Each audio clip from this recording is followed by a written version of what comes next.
amazing thing happens as we finish Kol Nidrei, which is, of course, the introductory tefillah to Yom Kippur. So we repeat 3 times the pasuk, V'nislach l'chol adas b'nei Yisrael, v'lager hager b'soicham ki l'chol ha'am b'shgaga. The whole of b'nei Yisrael should be forgiven, along with the strangers that are living among them, for they all did these averas unintentionally, b'shogeg.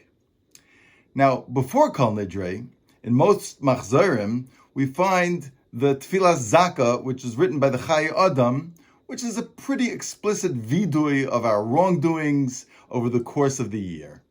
For example, Va'ato Elokai, Lo shamati l'koilecha v'halachti ba'atzas ha'yetzer hara v'darchei libi. Hashem, I haven't listened to your instructions. Instead, I have followed the advice of my yetzer hara and the desires of my heart. Uma'asti b'toiv uvacharti v'ra. I turned away from doing good, and instead I chose to do bad. Now, I have to admit a certain feeling of validation that I get every year when everyone is saying this tefillah Zaka. And I look around and confirm that everyone is saying the tefillah. Minar vad zaken, the Rav, the Rosh Yeshiva, the Lamdin, the Ilui, the Tzadikei Ha'ir. We are all in the same boat. Some of us may be swabbing the decks while others are captaining, but we are all in the same boat because we are all human beings, struggling, imperfect, in need of redemption and atonement, in need of Yom Kippur.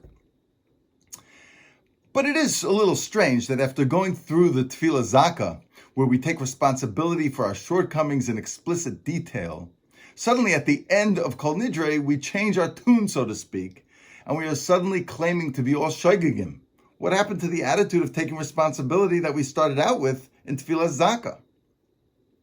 And the answer, of course, is Kol Nidrei happened. Here's how it works, Lefi Aniyas Daiti.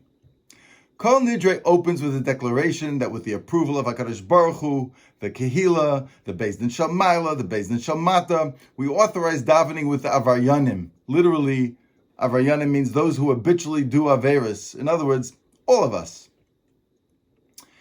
Kol Nidrei then shows us where the roots of our Averis lie. And it is in our speech. And you know where most of our speech takes place? In our minds. Our minds provide us with a non-stop running commentary on our lives. And if we don't work on paying attention to this commentary, we become seduced and poisoned by it. Just as surely as we see people today being poisoned by the non-stop partisan news cycles of so-called news channels like Fox and CNN.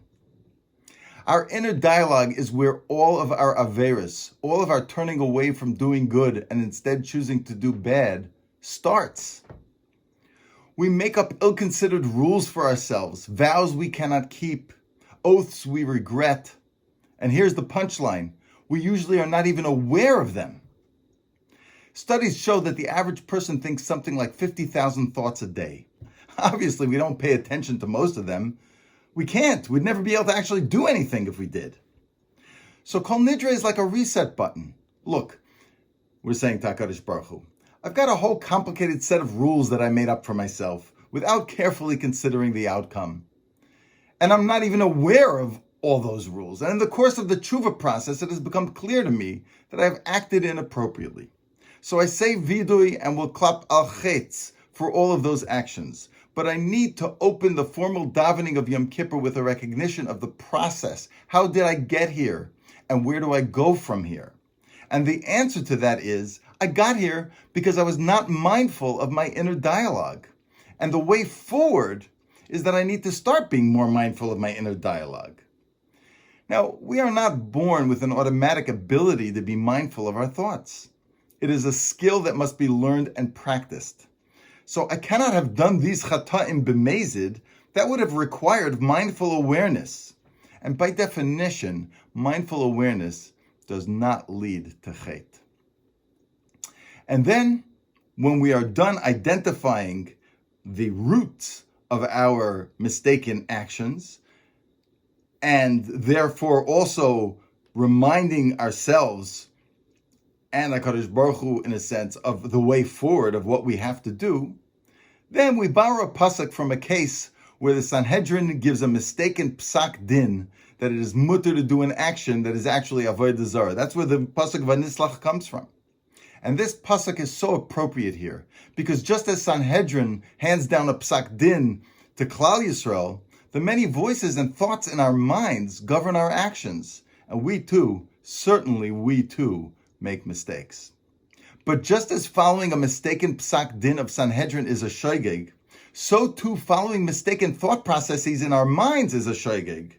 So v'nislach, HaKadosh Baruch Hu, v'nislach l'chol hadas b'nei Yisrael v'lager hagor b'soicham ki l'chol ha'am b'shgaga. May we all have a meaningful, easy, and mindful fast. A gemar chasima tova.